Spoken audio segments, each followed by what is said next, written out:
Département. On va en parler avec vous sur ce plateau ce matin. Emma Aziza, bonjour. Merci d'être avec nous, présidente de Mayan, centre de recherche sur la résilience territoriale, hydrologue bien sûr. Je le disais, peut-être l'une des conséquences de ces fortes chaleurs, la sécheresse. Est-ce que j'ai raison ou est-ce que j'ai tort ? Tout à fait, parce qu'effectivement, avec le nombre de jours, si vous voulez, on a eu des températures exceptionnelles. Qui dit température exceptionnelle dit finalement un assèchement des sols, dit évaporation, et puis toutes les premières couches de sol commencent à finalement passer dans un état de sécheresse.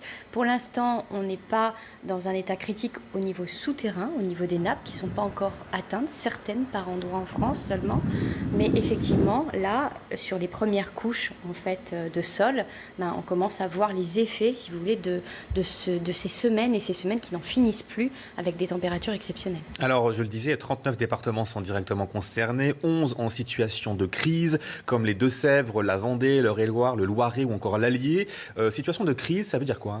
Situation de crise, ça signifie qu'il va falloir uniquement conserver des usages d'eau potable pour des raisons prioritaires.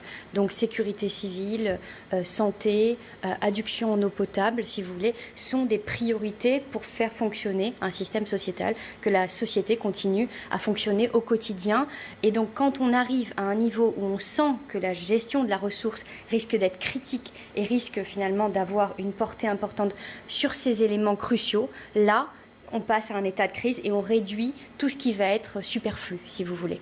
Comment on en arrive à cette situation au mois d'août 2018 ? Ça veut dire que c'est une situation qu'on traîne depuis 10, 15, 20 ans ou c'est seulement ces derniers mois que ça s'aggrave ? Comment ça se gère l'eau au quotidien ? C'est vrai qu'on en parle beaucoup, on parle de sécheresse, mais finalement on connaît peu de choses sur le phénomène. C'est vrai.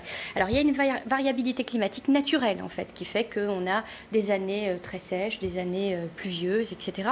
Là, ceci dit, ce qui est intéressant, c'est de regarder les tendances. Donc depuis 2014, on a une accélération, si vous voulez, des états de sécheresse durant les étés, avec des sécheresses qui s'accentuent au niveau de l'automne. Donc ça, c'est quelque chose qui est assez nouveau, de 2014 à 2017, l'année dernière, qui a été très marqué, puisque la sécheresse s'est arrêtée en décembre, donc exceptionnelle, et a directement ensuite basculé dans un état d'inondation, avec les inondations de la Seine. Donc on est passé d'un extrême à un autre, si vous voulez. Là, il va falloir voir un petit peu ce qui va se passer dans les prochains mois. Tout dépend de la variabilité naturelle, si vous voulez, des masses d'air qui vont nous permettre de voir où vont tomber les orages. Est-ce qu'ils vont tomber dans des zones qui sont particulièrement déjà asséchées ?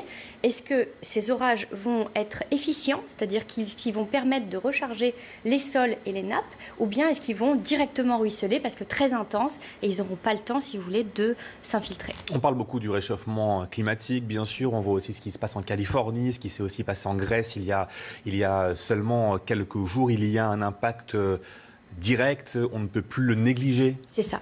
Je regardais, si vous voulez, il y a 10 ans, les résultats et les prévisions du GIEC pour les années 2014-2018.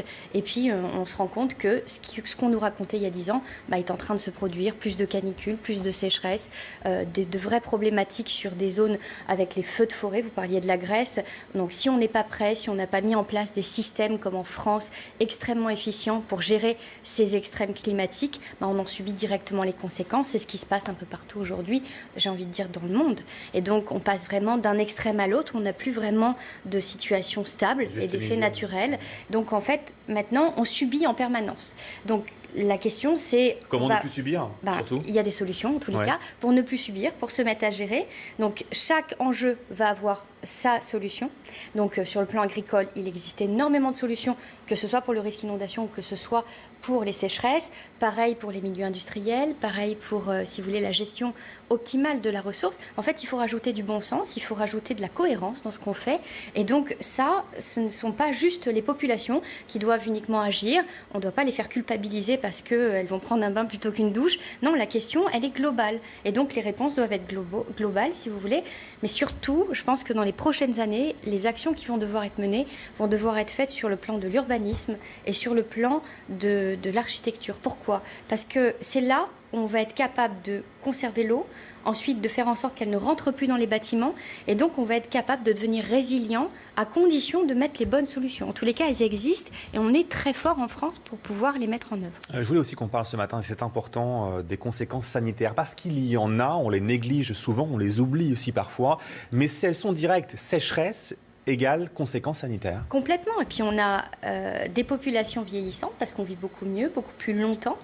C'est une réalité aujourd'hui en France. Croisé à ces populations vieillissantes, on a des canicules et des sécheresses qui vont atteindre les plus de 65 ans, qui correspondaient en 2003 lors de la canicule extrême à plus de 85% des décès sur Paris. Donc c'est quand même des populations qui sont extrêmement vulnérables.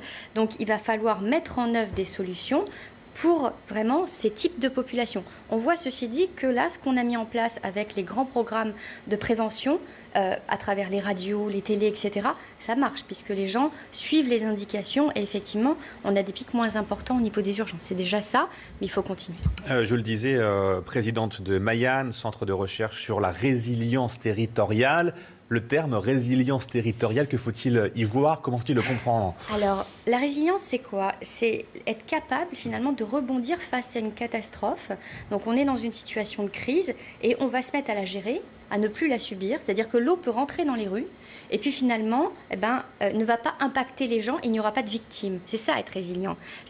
On aura de toutes les façons, à l'échelle des circulations atmosphériques globales planétaires, des effets qui généreront toujours ces extrêmes et sans doute de plus en plus si on freine pas, oui, si vous voulez, du bon sens. Nos fonctionnements. Maintenant, on est capable, nous, d'agir à petite échelle sur tous les tissus économiques, sur les populations, pour trouver des solutions et pour faire en sorte de devenir résilient. Devenir résilient, c'est devenir plus fort, comme à l'échelle individuelle, si vous voulez, quand on vit et qu'on vit des événements majeurs, si on s'est préparé avant, on est beaucoup plus fort. Là, c'est pareil, mais à l'échelle des territoires entiers. Merci à vous d'être venu ce matin sur CNews. Emma Aziza, hydrologue, présidente donc de Mayan, je le rappelle, centre de recherche sur la résilience territoriale. Bel été et à très vite. Restez avec nous.